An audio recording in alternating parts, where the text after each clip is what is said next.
with the society and with the institutions, and he is working from a long time. حال ہی میں مختلف مذاہب میں ہم آہنگی کے لیے کام کرنے والی تنظیم کامن گراؤنڈز کے زیر اہتمام ورجینیا میں امریکہ میں اسلام کے موضوع پر ایک کانفرنس منعقد ہوئی۔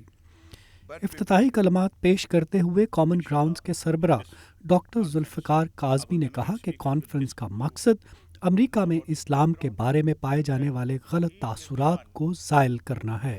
یہ کانفرنس جو ہے وہ اپنی بنیادی ہدف کے اعتبار سے کہ جس میں ہم اسلام کی اس شناخت کو جو یہاں پہ اسٹیبلش ہوئی ہے اور جس کے متعلق بہت تیزی سے بات ہو رہی ہے یہاں پہ، اس چیز کو رفع بھی کرنا مقصود تھا کہ یہاں کے لوگوں کی جو پرسیپشنز ہیں کہ اسلام جو ہے وہ بہت ایک شدت اور ایسا جس کو دوسرے معنوں میں کہ جس میں دوسرے لوگوں کے لیے اتنی اکاموڈیشن نہیں ہے، تو اس سے متعلق جو ہے وہ ہمیں لوگوں کی ریزرویشنز جو ہیں ان کو ایڈریس کرنا بھی مقصود تھا۔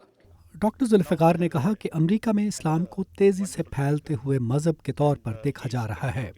Society for international reform and research سے منسلک ڈاکٹر سید واصف علی نے اپنی خطاب میں کہا کہ مسلمانوں کو تعداد کی بجائے کوالٹی پر توجہ دینی چاہیے۔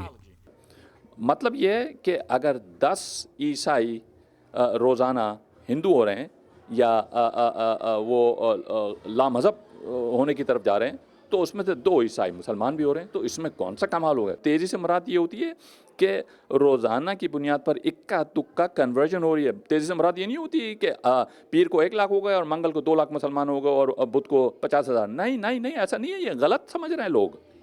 دارالہجرہ ورجینیا کے شیخ امام شاکر نے اپنی خطاب میں زور دے کر کہا کہ امریکہ میں کچھ حلقے اسلام میں تبدیلی کے خواہش مند ہیں، جو کہ غیر مناسب بات ہے۔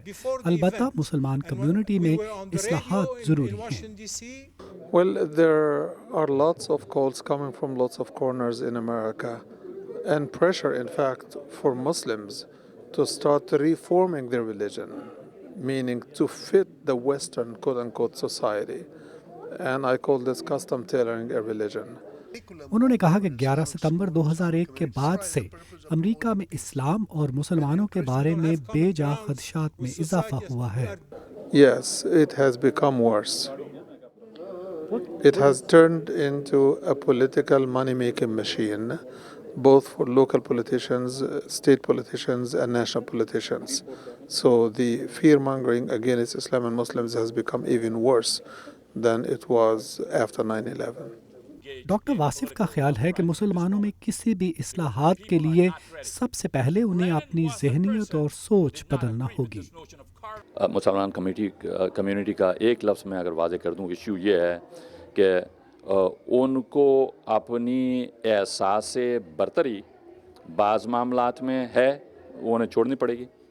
بعض معاملات میں ان کو ناحق احساس کمتری ہے، وہ بھی انہیں چھوڑنی پڑے گی۔ واشنگٹن اور اس کے گرد و نواح میں واقع اسلامی مراکز سے وابستہ علماء، دانشوروں اور مسلمان کمیونٹی سے تعلق رکھنے والے اراکین کی بڑی تعداد نے کانفرنس میں شرکت کی۔ ندیم یعقوب، اردو VOA، واشنگٹن۔